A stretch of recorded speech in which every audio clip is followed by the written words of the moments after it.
Hay tragedias que ocurren en segundos, pero que quizás llevan gestándose en la mente de una persona durante años.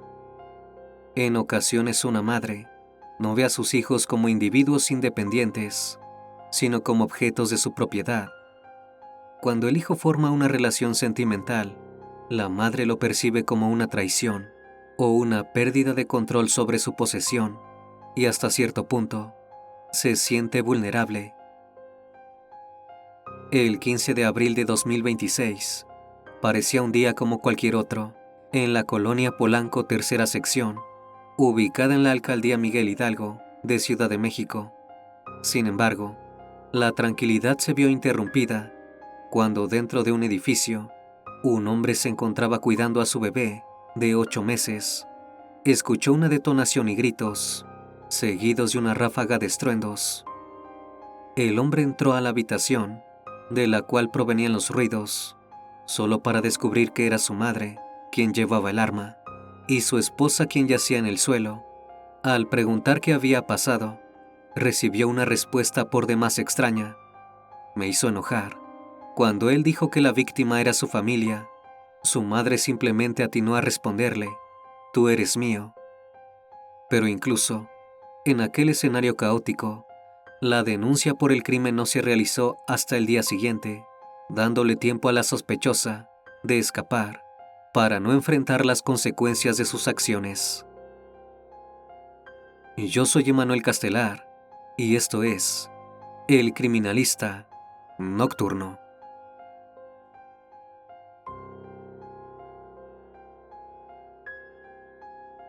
Buenas noches, bienvenidos al Criminalista Nocturno.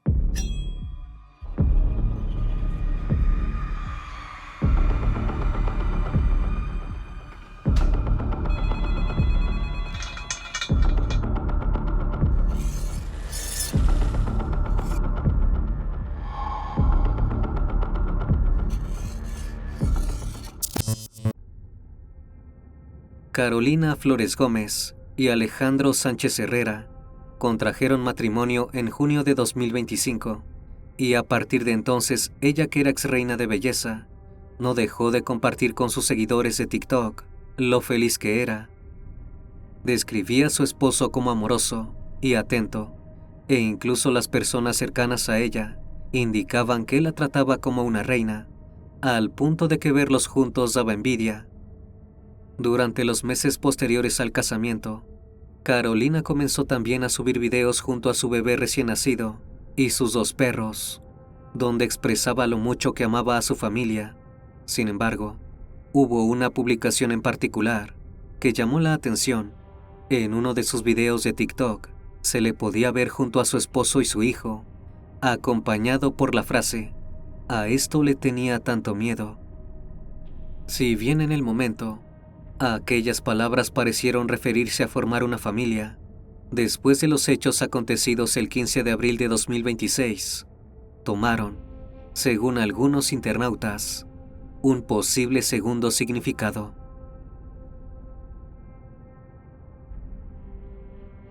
Ese día, la suegra de Carolina, Erika María Guadalupe Herrera, de 63 años, apareció sin previo aviso en el apartamento donde la joven residía junto a su esposo en la colonia Polanco.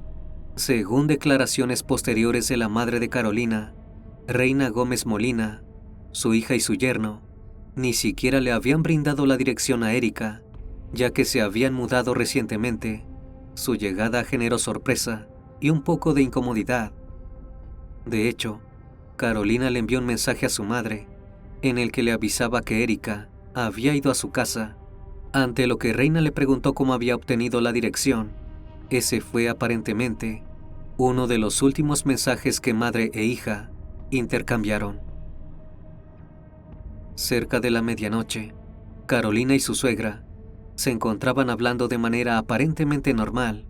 No tenían la mejor de las relaciones, pero podían llevar adelante una conversación trivial acerca del recorrido en carretera que Erika había realizado en coche para visitar a la familia.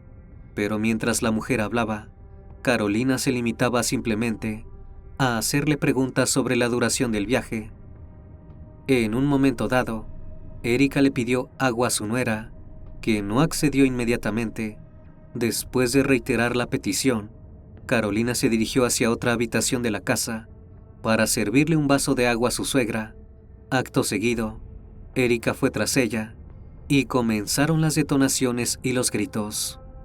Carolina recibió múltiples impactos de arma de fuego, principalmente en la cabeza y el torso. Supuestamente Alejandro, quien se encontraba presente en el apartamento en ese momento, pero en otra habitación, no tardó en llamar a los paramédicos con la esperanza de que pudieran salvarle la vida a su esposa. Sin embargo, una vez que los servicios de emergencia llegaron, confirmaron lo peor. Carolina ya no tenía signos vitales. El deceso fue confirmado en el instante, y la causa fue justamente los disparos que la joven había recibido. Según trascendió en algunos medios, la fiscalía acudió al apartamento ese día y aseguró el arma y los casquillos, pero no inició una investigación respecto al crimen. Otras fuentes indican que los paramédicos simplemente se fueron luego de comprobar el estado del cuerpo de Carolina.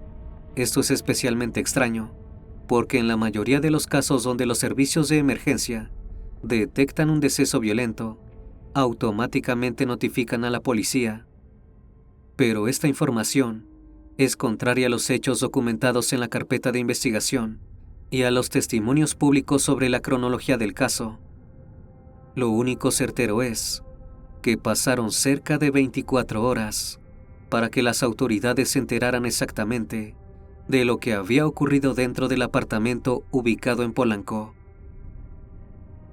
Alejandro se presentó junto a un abogado en la Fiscalía General de Justicia de la Ciudad de México para denunciar que a su esposa le habían quitado la vida el día anterior en su propia casa, y no dudó en señalar a su propia madre, Erika, como la culpable del crimen. Ante los investigadores, Alejandro declaró que tan solo unos minutos antes de que ocurrieran los hechos, su madre le había pedido quedarse a solas con Carolina para hablar. El hombre explicó además que nuera y suegra llevaban bastante tiempo teniendo disputas por diferencias personales. Una vez que las dos mujeres se quedaron solas, Alejandro fue a cuidar de su bebé hasta que escuchó un sonido muy fuerte, al que describió como un cohete. En ese instante, ingresó a la habitación donde Carolina estaba con su madre y vio que yacía inconsciente. Si bien Alejandro declaró haber llamado a los paramédicos en ese instante, los agentes no pasaron por alto el hecho de que había tardado un día completo en denunciar lo ocurrido ante las autoridades. Además, aseguraba no tener idea alguna de dónde se encontraba su madre, la única sospechosa del crimen, al menos en ese entonces. Y como si esto fuera poco, la familia de su difunta esposa tampoco sabía nada de lo que había ocurrido con Carolina.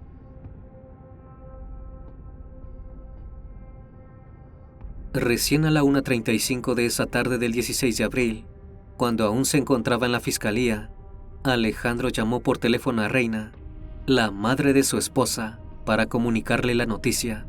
Según reveló la mujer a los medios, lo primero que ella hizo al atender el teléfono fue preguntarle por su hija, a lo que él simplemente respondió que ya no estaba con vida. Reina comenzó a gritar, completamente estupefacta respecto a lo que su yerno le estaba diciendo, hasta que escuchó la voz de una mujer. Entonces le preguntó a Alejandro si la que estaba hablando era su hija, como si todo pudiera ser una broma de mal gusto. Sin embargo, el hombre pronto le respondió que aquella voz pertenecía al personal de la fiscalía, donde estaba denunciando el crimen, y que su madre le había disparado a Carolina. Reina entró en total desesperación. Según declaró, le dijo a su yerno, ¿cómo que tu mamá? ¿De dónde sacó el arma? A lo que él le respondió que no sabía. De hecho, tampoco tenía idea, supuestamente, de dónde se encontraba Erika en ese momento. Por último, Reina cuestionó el accionar de su yerno tras el crimen, preguntándole si estaba con el bebé, mientras Carolina yacía en el suelo. Ante esto, Alejandro respondió, ¿es en serio su pregunta? Reina replicó que no entendía cómo podía haber pasado tanto tiempo con la joven sin vida en el apartamento, sin pedir ayuda, y una vez que la noticia llegó a los medios, todos comenzaron a hacerse la misma pregunta. Según declaraciones posteriores de Reina, Alejandro le había explicado la razón por la que no acudió de inmediato a la fiscalía. El hombre afirmó temer que lo llevaran detenido a él bajo sospecha del crimen y que su bebé fuera automáticamente trasladado hacia una casa hogar. Alejandro incluso le había dicho a Reina que durante las horas posteriores al crimen había grabado videos para quienes se quedaran a cargo de su hijo supieran cómo darle de comer.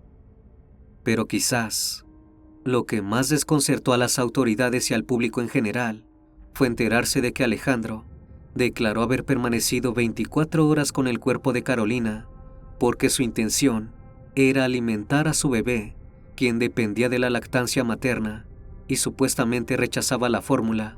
Es decir, durante ese tiempo, había alimentado al bebé del pecho de su madre. Reina también reveló que tras la denuncia, continuó hablando con el esposo de su hija a diario, ya que deseaba tener contacto constante con su nieto. Expresó no querer bajo ningún concepto que el bebé se olvidara de su voz y su rostro. Por último, Reina indicó que no tenía ningún conflicto con su yerno, porque tanto él como ella querían que se hiciera justicia por el crimen de Carolina. Pero además, Lisette Dueñas, presidenta de la colectiva Diamantina Rosa, una agrupación dedicada a la defensa de los derechos de las mujeres, con sede en Ensenada, a la que pertenecía Reina, realizó un pronunciamiento. En los medios locales, Dueñas explicó que Alejandro y Carolina tenían un acuerdo, donde se detallaba que si algo le pasaba a alguno de los dos, solo ellos podían hacerse cargo de su hijo, si bien el trato descartaba una posible tutela de alguna de las abuelas del menor. No se especificó la razón de aquella decisión.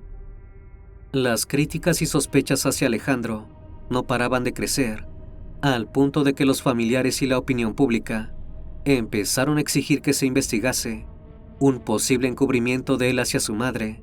Pero mientras la dinámica familiar era debatida en los medios, la policía se preparaba para acudir al lugar de los hechos.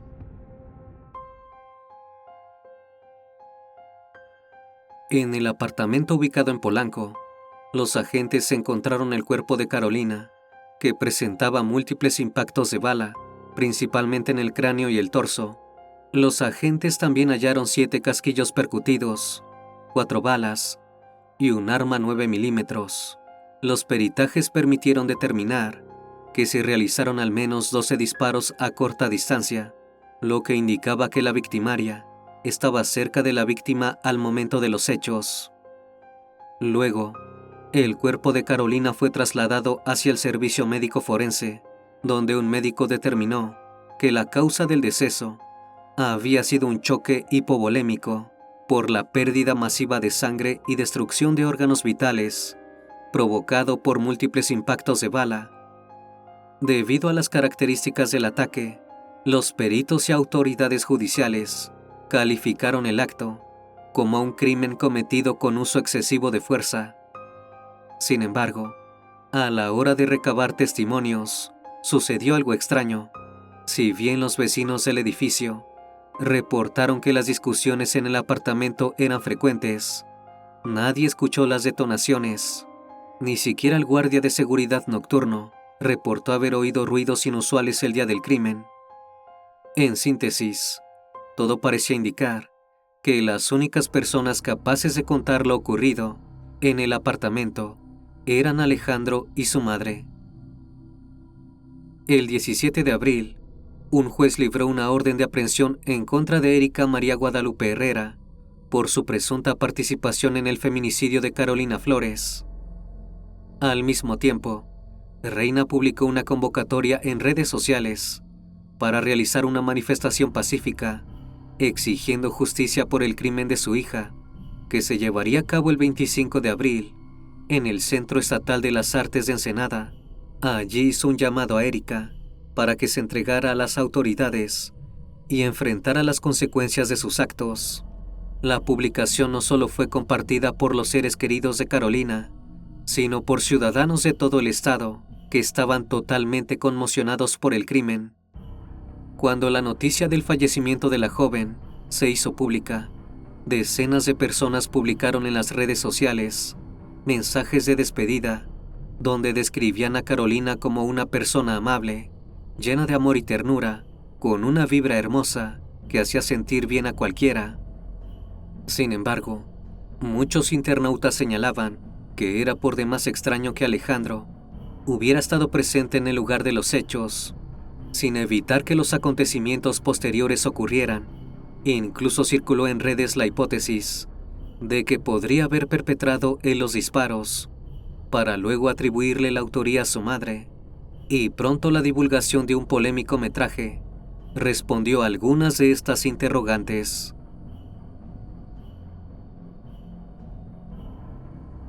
Entre el 23 y el 24 de abril, se filtró en redes sociales una grabación que provenía de un monitor para el bebé, que contaba con un sensor de movimiento instalado dentro de la cocina y la habitación que Carolina había colocado para vigilar a su hijo. El periodista Carlos Jiménez compartió rápidamente la cinta en sus redes sociales, lo que generó una difusión aún más intensa, y de la noche a la mañana, cómo habían sido los últimos minutos de vida de la ex reina de belleza. En el video se podía ver a Carolina realizando actividades cotidianas en su hogar, mientras Erika la observaba de cerca. Luego, ambas mujeres tuvieron un intercambio de palabras no del todo entendible, pero que muchos interpretaron como el pedido de una botella de agua de parte de la suegra de la víctima. Cuando Carolina se dirigía a otra habitación, probablemente para buscar la bebida, se podía ver a Erika siguiéndola, y acto seguido, se escuchaban una serie de detonaciones y gritos. Pero además, en la grabación también se podía ver la reacción de Alejandro, quien ingresaba en la habitación todavía cargando a su bebé y preguntando qué había ocurrido. La cámara lo captaba de espaldas, frente a la entrada de la habitación, mientras le decía a su madre: «¿Qué hiciste, loca?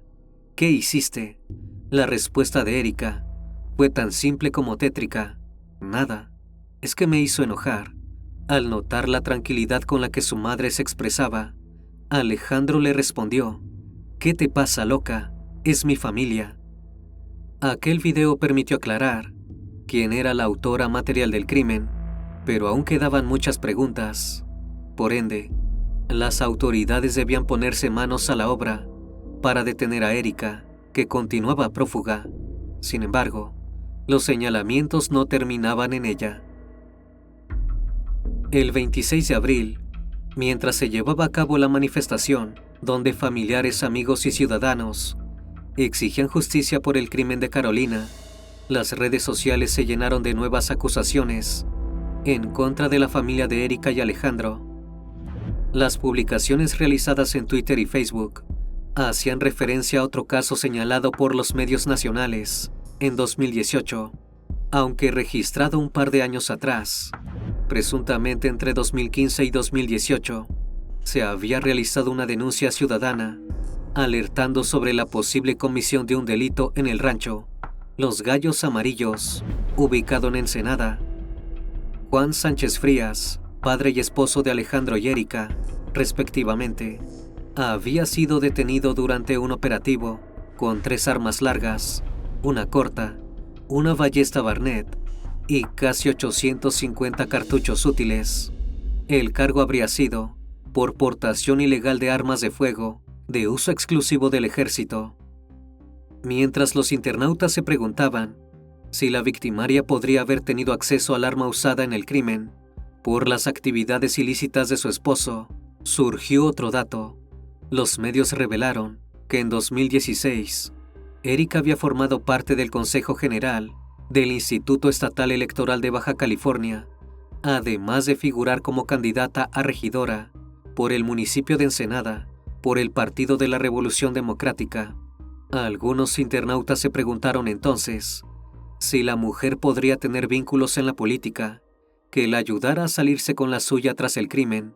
Eso podría explicar el hecho de que no se hubiera avisado a las autoridades a tiempo sobre el evidente crimen que se había cometido en el departamento. Al mismo tiempo, el reclamo por la presunta culpabilidad de Alejandro crecía, a pesar del video que parecía demostrar que no mentía en su declaración inicial. Blanca Ivonne Olvera Lezama, catedrática de la Universidad Nacional Autónoma de México e investigadora de seguridad pública y feminicidio, dijo a los medios que existían elementos para que la Fiscalía acusara al esposo de Carolina por feminicidio culposo.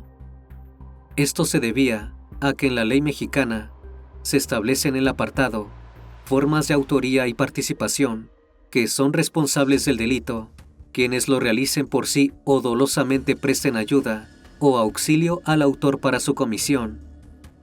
Y eso parecía confirmarse con el hecho de que durante las horas claves posteriores al crimen, Alejandro había permitido que su madre se fugara, y de hecho, Erika aún continuaba sin aparecer.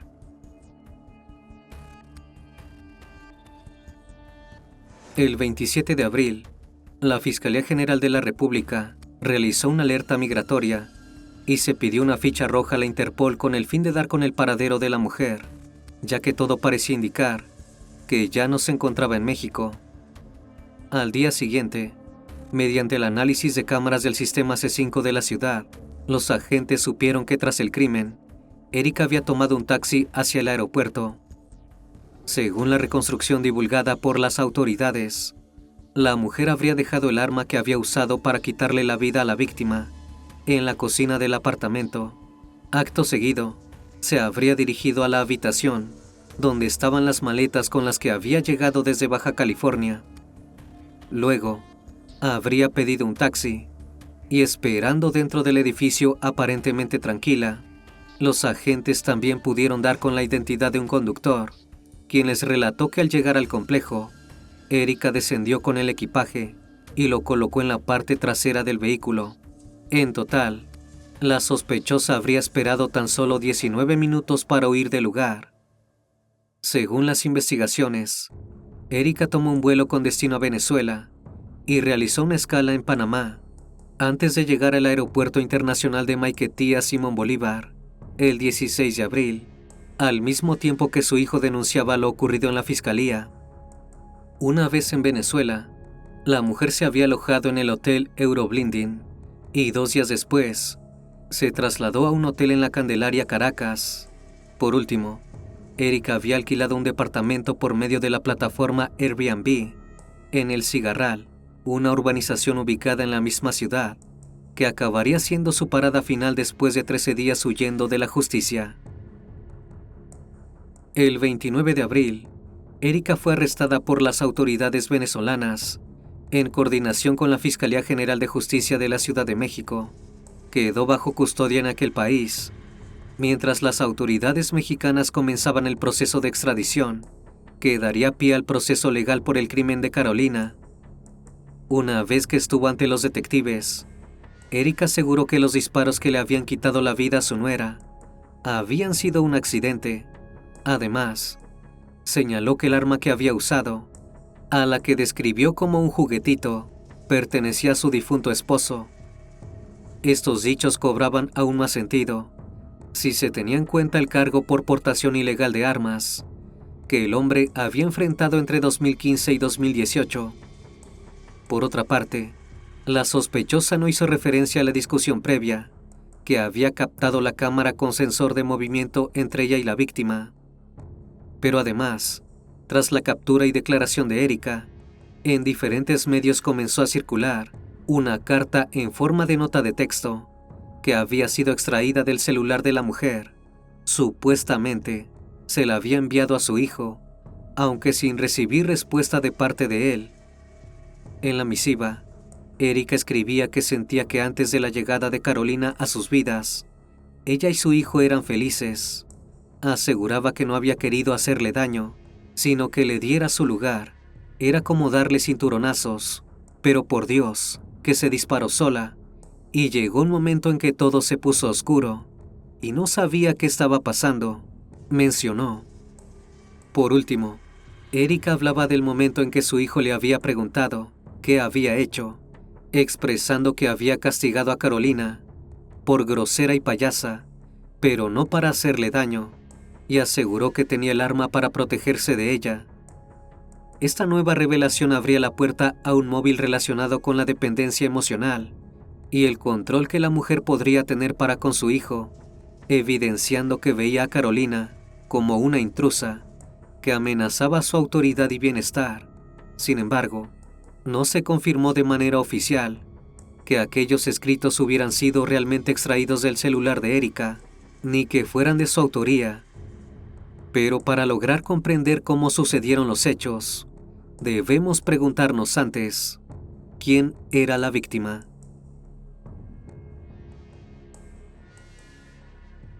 Carolina Flores Gómez nació el 4 de abril de 1999 en Ensenada, una ciudad ubicada en el estado de Baja California.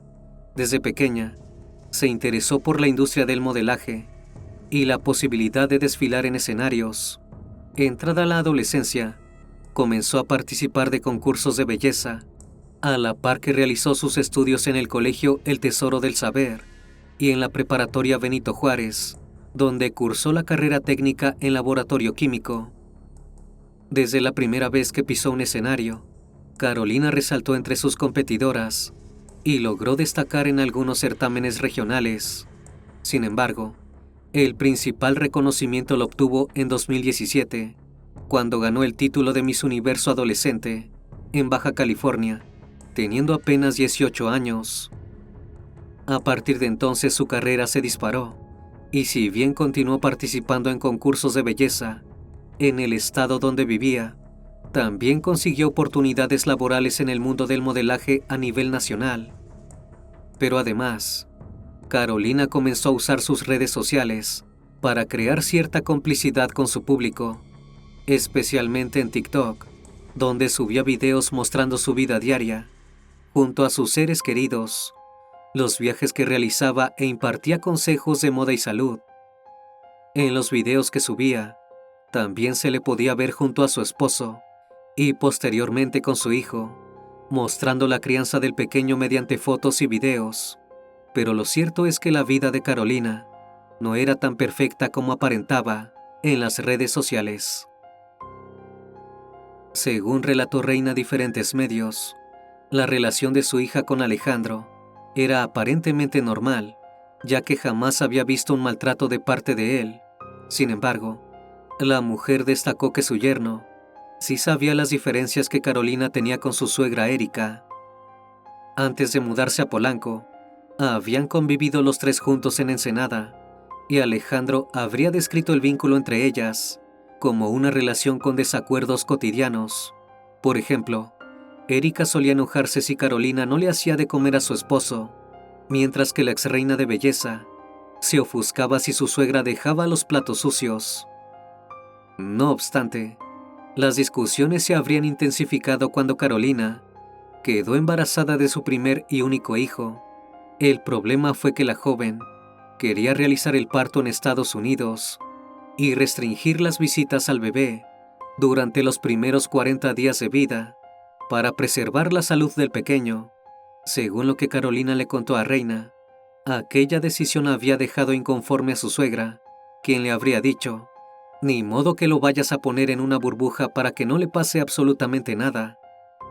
A partir de entonces, Carolina habría intentado poner límites en la relación con su suegra, pero los desacuerdos entre ambas habían aumentado. Al mismo tiempo, Erika comenzó a realizar comentarios que Carolina describió como indirectas relacionadas con su forma de cuidar a su hijo.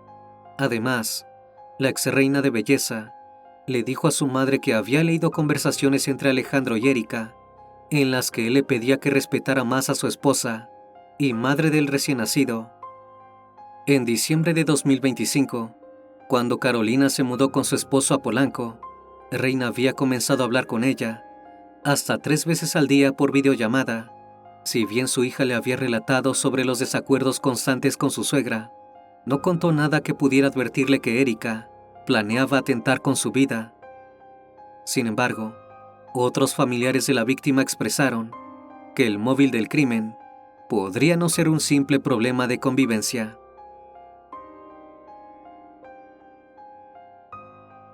En 2022, Jorge Flores, el padre de Carolina, había sido sometido por 3 agentes de seguridad en un casino en San Diego, que finalmente terminaron con su vida.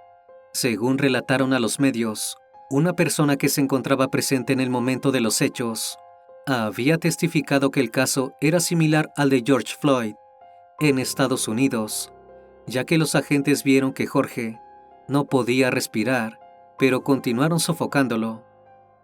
Al enterarse del crimen, Carolina había comenzado un proceso legal como ciudadana estadounidense, y en 2024, un juez había fallado a su favor, otorgándole una compensación económica millonaria. Sobre este tema, Reina fue entrevistada por el periodista Fabián Pasos, quien le dijo que después de un incidente de aquella índole, se podría recibir entre $1.800.000 y $2 millones en compensación. Reina se negó a revelar la cifra, pero aseguró que era una buena cantidad, aunque recalcó que jamás había estado interesada en recibir ese dinero.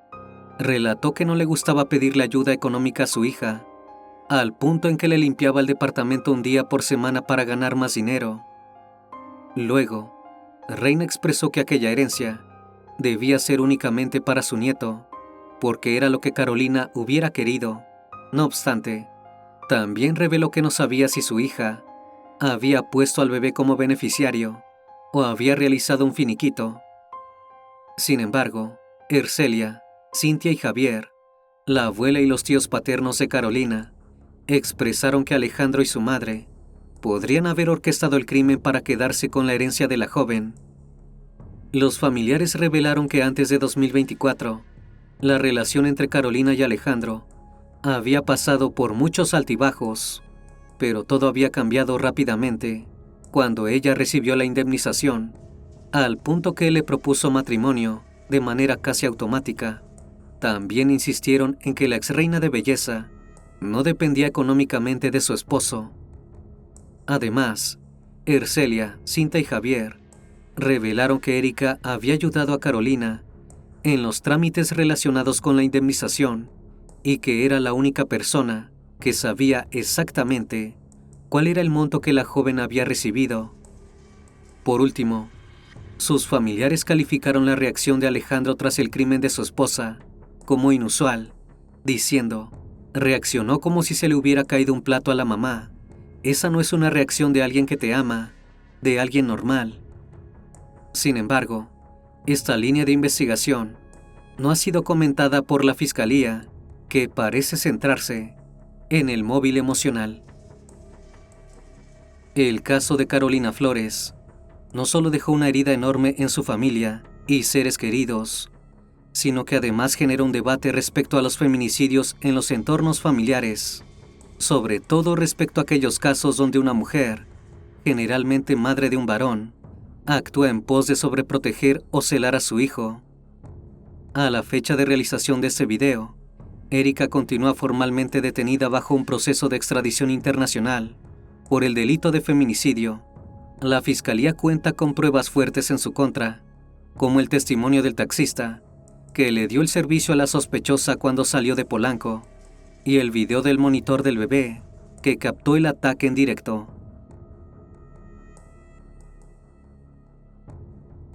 Nunca trascendió cómo se filtró a los medios. Sin embargo, la defensa de Erika adelantó que intentara argumentar que su cliente se encontraba bajo un estado de confusión o de legítima defensa.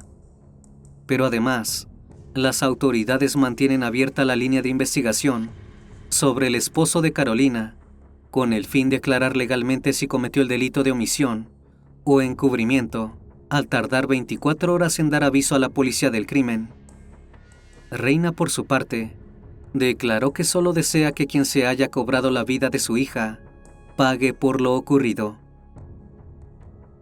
En algún momento caótico, Erika, la suegra de Carolina, sintió que su nuera le había robado a su hijo y que no la trataba con el respeto que merecía, por lo que después de algún tiempo se convirtió en un intruso que quería robarle la atención de su hijo, y la mejor manera que encontró para recuperar lo que era suyo fue asesinándola.